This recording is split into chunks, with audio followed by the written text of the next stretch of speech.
One of the big problems that we have, and by we I mean liberals, one of the big problems we have is we are terrible at arguing with the alt-right. We're absolutely awful at doing it. And I think the problem is that we've never... We're not just bad at arguing with the alt-right. We are bad at dealing with anybody whose motivations are dishonest, who's dishonest about their motivations. Anyone who is not forthcoming, who is acting in bad faith. And we're terrible at dealing with them because we believe that we live in this world in which everyone is vying for the best possible society, and we just disagree on how to go about it. That's not how it works. And you see it in, the Vox journalist, I think it was Vox, who tried to interview Richard Spencer, and it was a train wreck. Richard Spencer basically made all of these utilitarian arguments about how Africans were better off for having been enslaved. And this was a person who did not know how to argue with, because he didn't know how to say, that's a utilitarian argument. I'm not interested in that. We value things like liberty and freedom and the ability to have agency over your own life and to self-determine, and that we have determined that, that's why things like eugenics are banned. There's so many good arguments against Richard Spencer, basically very dishonestly saying, he's trying to... It's a form of concern trolling, where he says that his philosophy is better for the people that he is actually trying to oppress. And he's acting in bad faith, which we saw in the leaked recordings in which he clearly said, we're going to perform a genocide against Jews and Africans and African Americans. But basically it was he said Africans are better off for slavery. And the journalist's response was basically, it was a how dare you, sir. I'm not even going to dignify that with a response. Your job there was to dignify it with a response. Or no, you dignified him with an interview. To not have a response there, you're not denying him. You've given him the dignity of covering him. Now, what you could have done was at that point said, oh, you know what? I'm not going to interview someone as badly motivated as you. To paraphrase Ben Shapiro. You shut off the camera and you don't publish the interview. You say, you know what, we're scrapping this project. I'm not going to give you this platform. And it's very difficult because this is a serious problem with neoliberalism, is that everyone thinks that everyone is motivated with good intentions. And this is the absolute pinnacle of who Joe Biden is.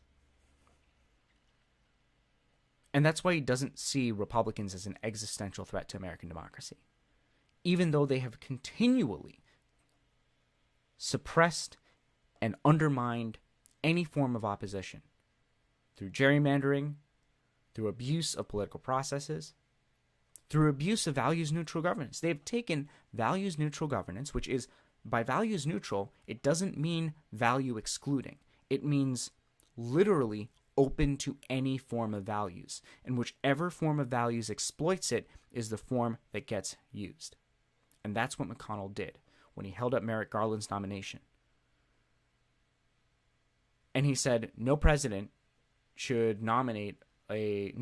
duck president should nominate a Supreme Court justice. And now he's saying, of course a president should nominate a Supreme Court justice in his fourth year. And I'm preaching to the choir on that. Maybe not so much with any liberal audience members I have. If so, hello, siblings. How are you? I'm sorry for joining the other team, for betraying you. The left has something of an opposite problem. I think that our tent can be a little wider. I'm not saying that we need to endorse Pete Buttigieg. But I think, as a liberal who has converted to a very, very left ideology of embracing forms of left populism, of embracing democratic movements, of understanding that my utopian views of technocracy have no chance of becoming a reality in the system we have now. It is possible to have substantive discussions with people who may not seem to agree with us. I'm talking specifically about neoliberals and the center left. Here's what I do believe. There are two kinds of neoliberals. The first is the Biden-esque values-neutral people who are like, no, I just care about process, and if we stick to the process, everything sorts itself out and everyone's okay. It's total bullshit. It's not based in facts or reality, but it helps them sleep at night. That Biden can sleep at night satisfied with himself because he says, I stuck to the rules, I stuck to the process, I stuck to the structure, and the good things that happened were because I did it, and the bad things that happened were despite me doing it. He's rooted in that worldview, so nothing is going to shake him out of it. But there's another kind of neoliberal, which is the person who does believe in a comprehensive justice ideology, but has grown up in an environment, this is very much true of so many people in the middle class. Someone who believes in justice but has grown up in an environment where they have just taken for granted that certain things are not realistic. Bernie Sanders? Like a European-style social democrat? He'll never get elected. That was me in 2016. I was like, there's no way Bernie Sanders. He's going to be an issues candidate. He's going to move Hillary to the left. And that's going to be it. That's what he thought when he first ran. Then he started developing momentum. And then the narrative shifted. It was, oh, Bernie Sanders could win with the right support. But like, Trump's about to win the nomination. I think we need someone safe who can beat him. These are propaganda messages pushed by people who operate in systems of immense political power. We're talking the mainstream media. These are people with very liberal views, but ultimately, where they are, to at least some extent, informs their worldview. That they say, this is where we are, this is what brings us success. So we're going to operate within these systems, and I think everyone should. And that's what the anti-Trump CNN elements and MSNBC, that's how they go about their worldviews. That's what they ardently believe in, working within these systems, no matter how corrupt they become. Because that's where they find success. And they've never had an alternative view presented. And another equation that properly sums up everything that's happening. And the thing about Bernie Sanders is he presents that equation, but he presents it in a language that is not understood to the liberal elite. It is understood by the progressive working class, and I think he should continue with that message. Because it's not his job is to mobilize the depressed voters. Because the liberal elite will turn out next November, but it's the depressed voters that are going to get him the nomination. And also, they're the ones who are going to beat Trump. Because the liberals will vote for anyone. But in order to win the nomination, I think there is value for those of us in positions of, where we're middle-class Bernie supporters who are mistaken for Warren supporters on a profile. Like, my type is that I would support Elizabeth Warren. You would think I would. I wanted her to run in 2016, and I was disappointed when she wouldn't. I understood why. I thought she was a great senator. I still do. I think she should continue working in the Senate. Of course, she'll have a great position in Bernie's administration, whether it's as a senator or as a staffer. I don't know. But the point is, we as type technocrats, members of the managerial class, of the middle class, of the upper middle class, who have these liberal educations and liberal communities that we grew up in, full of people who say, I agree with Bernie Sanders' policies, but I don't think that they are realistic. They haven't had the Bernie Sanders theory of change presented to them in a language they understand. But what they do have is a justice ideology. Not all neoliberals have a sincere justice ideology, but many of them do. And if you can sit down and affirm that you're fighting for the same causes and know that you're both being honest about it, then you can have a conversation saying, the problem isn't that we need to be realistic. We do, but in a different way. The problem is we're trying to work within systems that are fundamentally corrupted. We need to get money out of politics. But we can't, because the people with the power to get money out of politics are corrupted by money. Citizens United is legal precedent. It is established Supreme Court ruling. You're not going to overturn it. Mitch McConnell's defined the judiciary for generations to come. So we don't have the courts on our side. Amending the Constitution is impossible. We have a 75% Republican, I don't know what the number is, I'm just throwing that out there. We have a massive Republican supermajority in America, in the state legislatures, in the local legislatures.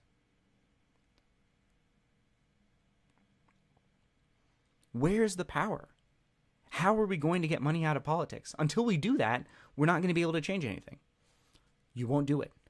The only way to counter the power, the corrupting power of money in politics, is with numbers.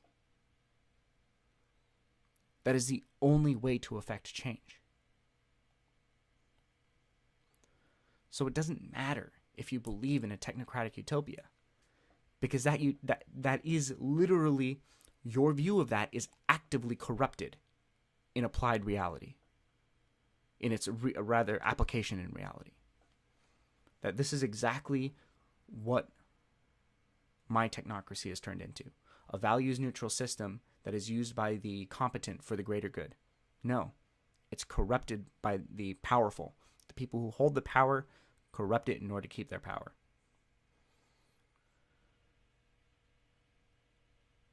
So from there you can have a conversation. And you can probably turn a lot of people over.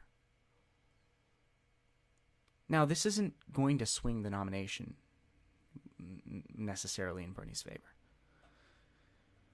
But the more you can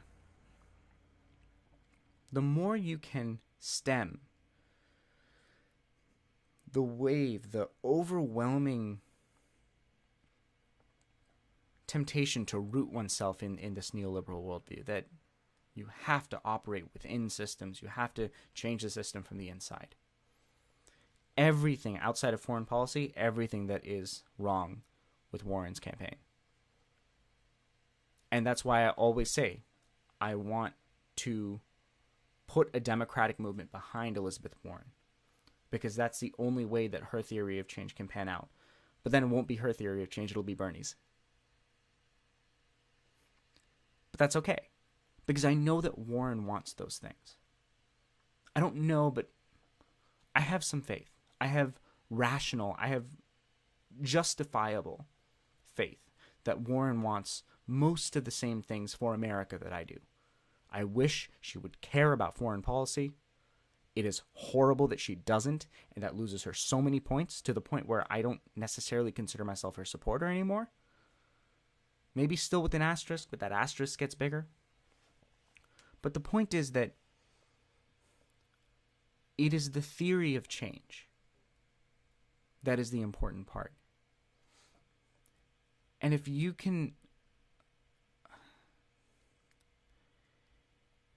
two people can root themselves in a shared value, of justice, there's a world of opportunity there once you're having a positive discussion on, we want the same things, let's talk about how we get them.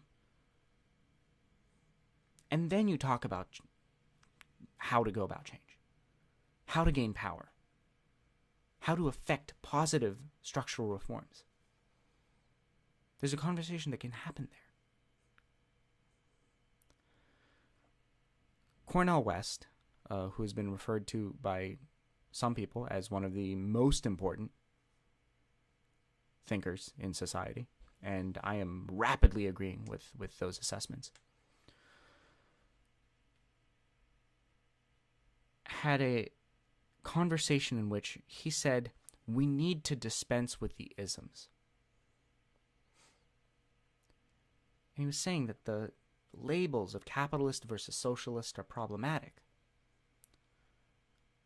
And you'll notice that Bernie has not spoken about being a socialist. He has only referred to himself as a democratic socialist, quoting in third-person character. Basically, he would emulate somebody else calling him a socialist, but he has never said, I am a socialist. Not that I remember in this campaign. And his policy platform is completely social democratic. There is nothing Marxist in there. I mean, all social democracy is built in Marxism-based reforms and regulations, and democracy is a largely Marxist concept. But the root of it, he doesn't have any policies for turning America into a socialist utopia. He doesn't have any policies for getting rid of private capital.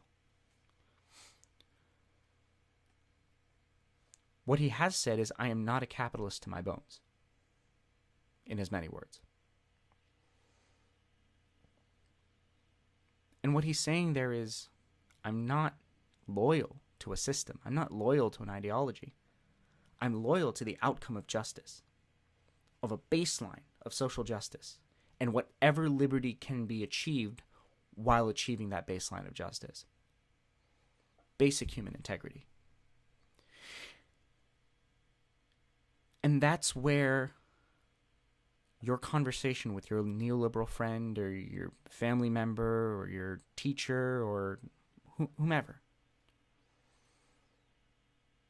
that's where that starts. That's where it starts. You start by normalizing the statement, saying, can we just agree that it is an atrocity for someone to have to choose between life-saving treatment and death, that they consider dying in 6, 8, 14 months' time because they don't want to deal with 30 years of death? Can we agree that that is a fucking travesty?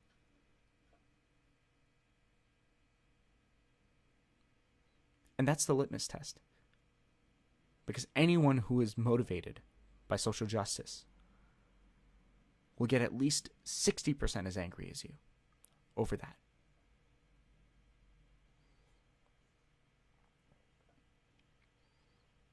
And once you affirm each other in understanding that we want to eradicate that,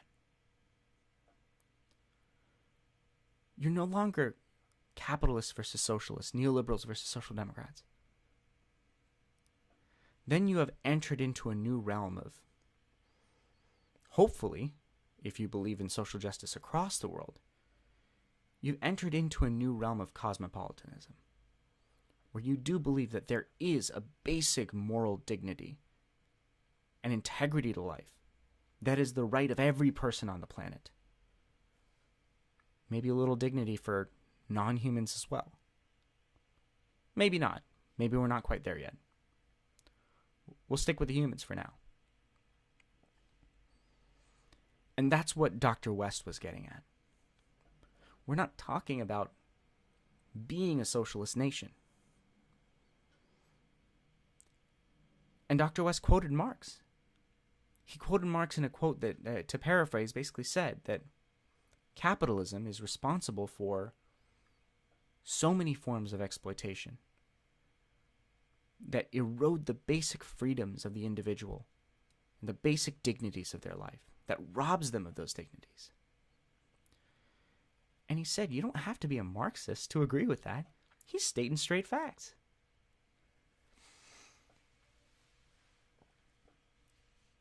And what he's saying is, I'm not an anti-capitalist because I hate capitalism. I'm an anti-capitalist because I believe in certain things and capitalism undermines those. And I believe the best way to defend basic human dignity from attack by white supremacy, by racism, by capitalism, is to address the profit motive and its ability to propagate those issues. And it doesn't end there. We also have to address the basic racism. Capitalism didn't invent racism. It's just a catalyst for it. But you cannot solve bigotry without addressing the catalyst, without addressing class. Gender equality is a class issue as well. It's not the rich women who are not going to be able to get abortions. It's not rich families that use Planned Parenthood. It is the profit motive that leads private prisons to exploit black bodies. Understanding these things is the gateway to understanding a larger systemic corruption that can only be addressed through heavy democratic action.